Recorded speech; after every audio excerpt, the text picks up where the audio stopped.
Ngayon naman ay ating i-check ang buhok pagkatapos lagyan ng aloe vera kanina. Tingnan natin kung anong malambot. Malambot siya. Malambot ang aking buhok pagkatapos kong lagyan ng aloe vera. Ito lang nilagyan ko kanina, ibabaw. Ayan oh.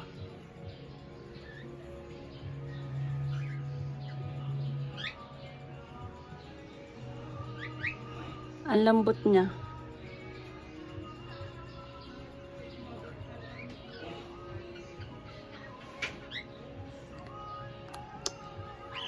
Diba?